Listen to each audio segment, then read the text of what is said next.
Studies Section 10. Physical, cognitive, and social emotional development in late childhood, 9 to 12. Children often come with surprises and shocks to everyone at this stage of life. They believe that they are getting into freedom of everything. Between ages 9 and 12 is termed puberty, refers to a stage of biological maturation where a boy or girl becomes capable of reproduction. Introduction. In the preceding studies before this particular one, you should have been enlightened about prenatal development and birth of a child, the neonatal development of a child, cognitive, social emotional development in infancy, and finally, here as a conclusion, focus will be on the physical, cognitive, and social emotional development in late childhood. That is, as these forms of development apply to children between the ages of 9 to 12. Physical development.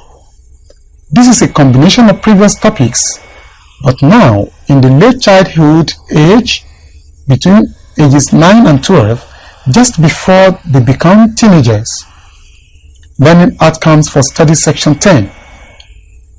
At the end of this study session, you should be able to 1. Discuss physical development in late childhood. 2.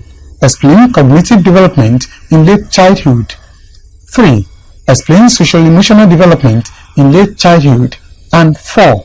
Discuss implications of this development on sexuality. In the years from 9 to 12, most children will begin a rapid phase of transition from childhood to adolescence. The term puberty refers to a stage of biological maturation where a boy or girl becomes capable of reproduction.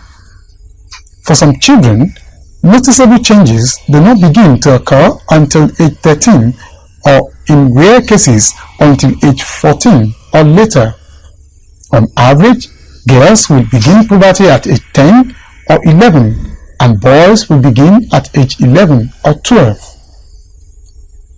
There are a number of noticeable physical signs that a boy or girl has begun puberty. Overall physical growth will accelerate with some boys and girls growing several inches taller per year. For girls, these changes include breast development, the appearance of hair in the genital, pubic, and underarm areas. The sweat glands in the genital and underarm areas become active. This is also the time when most girls will start to experience menstruation. See below. A girl's internal reproductive organs, ovaries, uterus, and vagina grow rapidly during puberty. The external genitalia, clitoris, labia will also increase in size. The average age of first menstruation for girls living in North America is about 12.5 years, but it is quite normal if a girl has her first menstruation several years before she reaches the age of 12, or if she has her first menstruation several years afterward. A boy going through puberty will experience erections much more frequently than he did in the past. Puberty is typically the time where the nature and the frequency of masturbation in both boys and girls change compared to what obtained in earlier childhood. The focus of masturbation becomes geared toward pleasure and orgasm. Many girls and boys who did not masturbate earlier in their lives will begin to do so during puberty. While nearly all adolescents will experiment with some form of masturbation, some will masturbate regularly and some will do so infrequently or not at all. Unless an adolescent is masturbates so frequently that it interferes with basic aspects of his or her life, e.g. school, family, and social life, it does not cause physical or psychological harm. It is important for parents and educators to make sure those children are fully aware of what changes to expect when puberty begins well before the changes actually begin to occur. After a long period of gradual and predictable growth, during puberty, a young person's body begins growing very quickly and in very different ways than it did before. These changes can be confusing and traumatic, particularly if a boy or girl does know they are coming.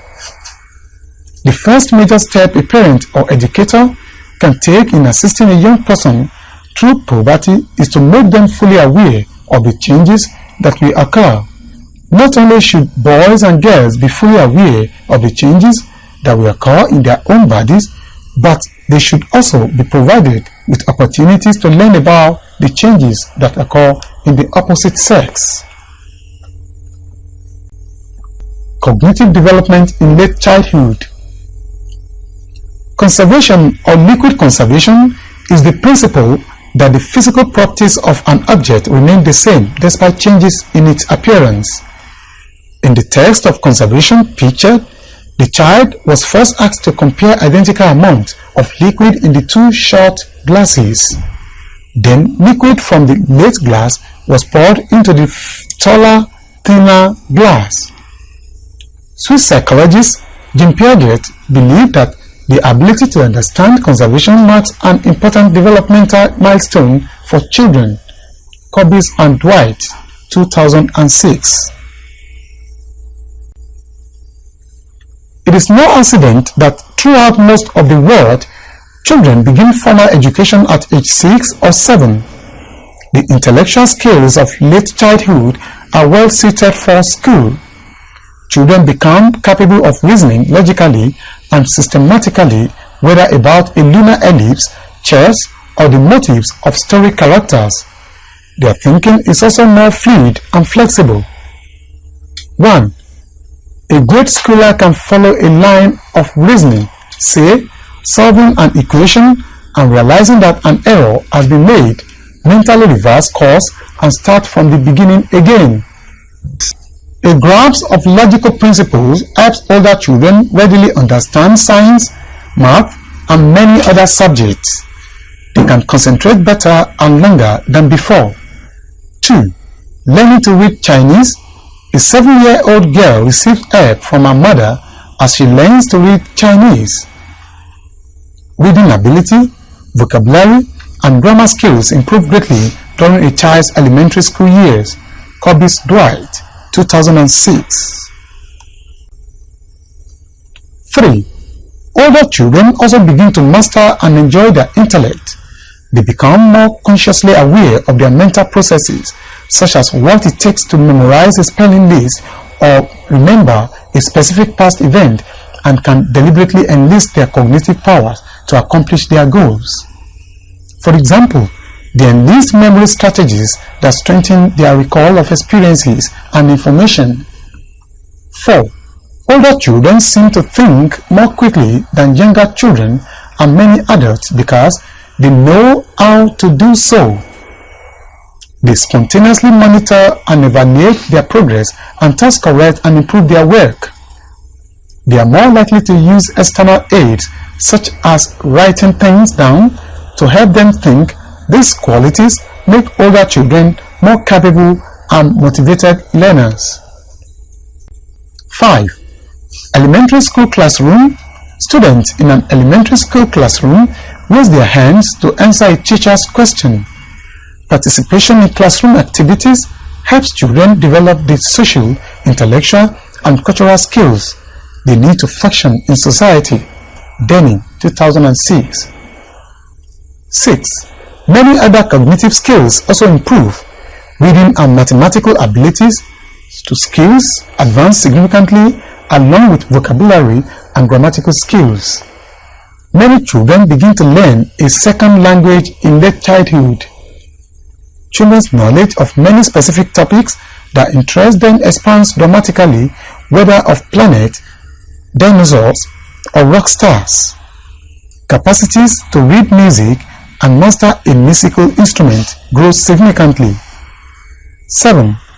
Although Children at this stage are still rather concrete thinkers, that is, abstractions and hypothetical issues are hard for them to understand.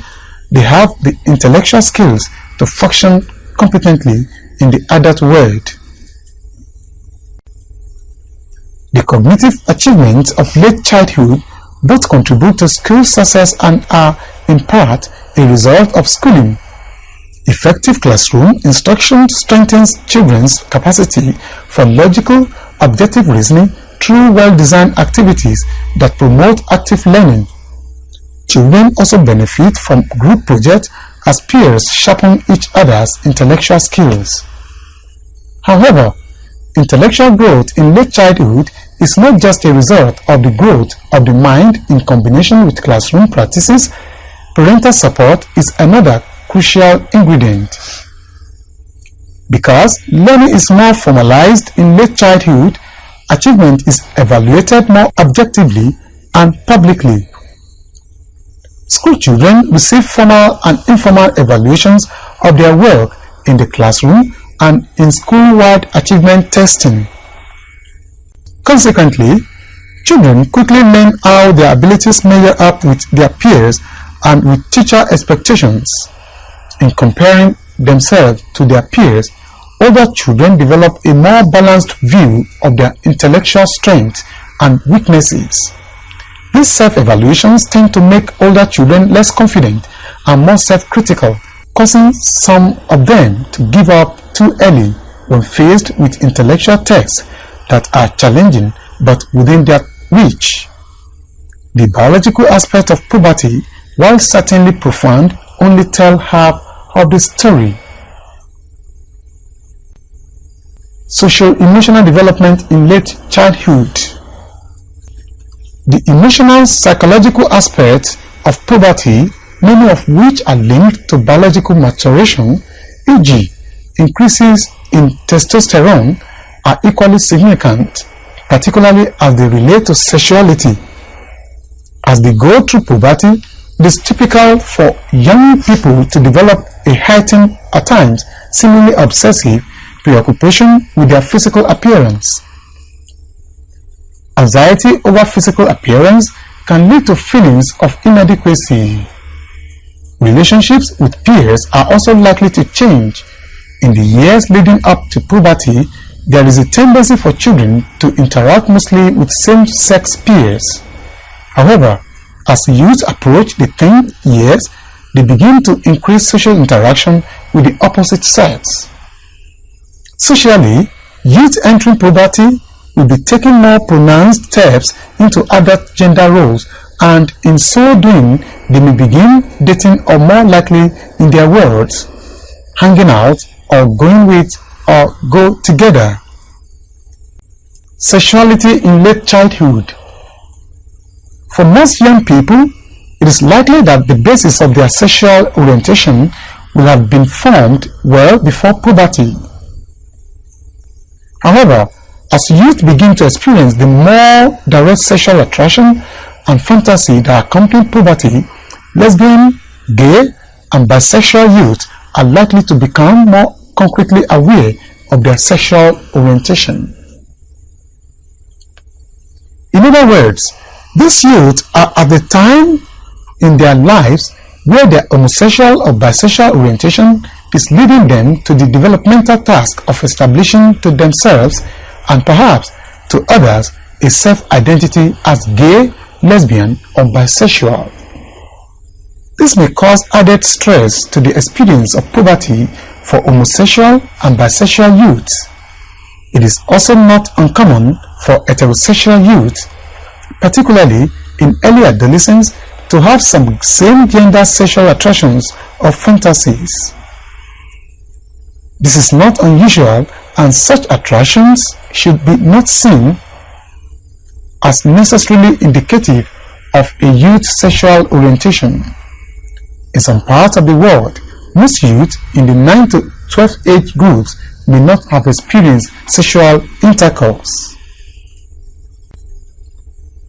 By the age of 14, about 30% of males and 20% of females will have had sexual intercourse at least once.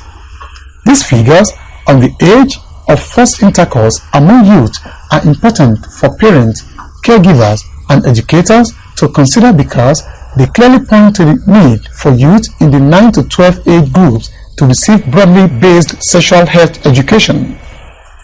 More importantly, since approximately a quarter of youth do have intercourse by the time they are 14, it is vital that those youth who do become sexually active at this point are fully educated and equipped to protect themselves against unintended pregnancy and sexually transmitted diseases.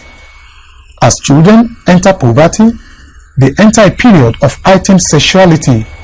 Nearly all youth at this phase of development are preoccupied to some extent with sexuality. As a result, 9 to 12 is a critical period for the provision of sexual health education. Development outcomes. 1. Physical changes associated with puberty. 2. Psychological, social changes associated with puberty. 3. Full understanding of rights and responsibilities related to sexuality and relationships. Common behaviors. 1. Dating, that is, going with. 2. Physical intimacy, kissing, petting. 3. Masturbation. 4. Preoccupation with sexuality, e.g. frequently makes references to sexuality. 5. Interest in sexual media. 6. Concerns. 7. Premature initiation of adult sexual activity. 8. Difficulty adjusting to homosexual or bisexual orientation. 9. Difficulty with body image. 10. Difficulty with social skills. 11. Learning objectives. 12. Complete knowledge of the physical and psychological aspect of puberty. 13. Broadly based sexual health education, including delay of first intercourse and contraception, safer sex. 14. Social skills education related to rights and responsibilities in relationships and mutually satisfying interpersonal relationships. 15. Development of media literacy skills to understand, interpret, and evaluate media sexuality messages and imagery. Study Section 10 Summary. At the end of this study session, you have learned that 1. In the years from 9 to 12, most children will begin a rapid phase of transition from childhood to adolescence. The term puberty refers to a stage of biological maturation where a boy or girl becomes capable of reproduction. Although some children will begin the changes of puberty before age 9, most will begin the process of rapid growth and physical changes in the years between 9 and 12. 2. Conservation or liquid conservation is the principle that the physical properties of an object remain the same despite changes in its appearance. In the test of conservation pictured, the child was first asked to compare identical amount of liquid in the two shot glasses. Then, liquid from the late glass was poured into the taller, thinner glass. 3. The biological aspect of puberty, while certainly profound, only tell half of the story. The emotional psychological aspect of puberty, many of which are linked to biological maturation, e.g., increases in testosterone, are equally significant, particularly as they relate to sexuality. As they go through puberty, it is typical for young people to develop a heightened, at times seemingly obsessive, preoccupation with their physical appearance. 4. For most young people, it is likely that the basis of their sexual orientation will have been formed well before puberty. However, as youth begin to experience the more direct sexual attraction and fantasy that accompany puberty, lesbian, gay, and bisexual youth are likely to become more concretely aware of their sexual orientation. This is the end of GCE 107. Thanks for listening.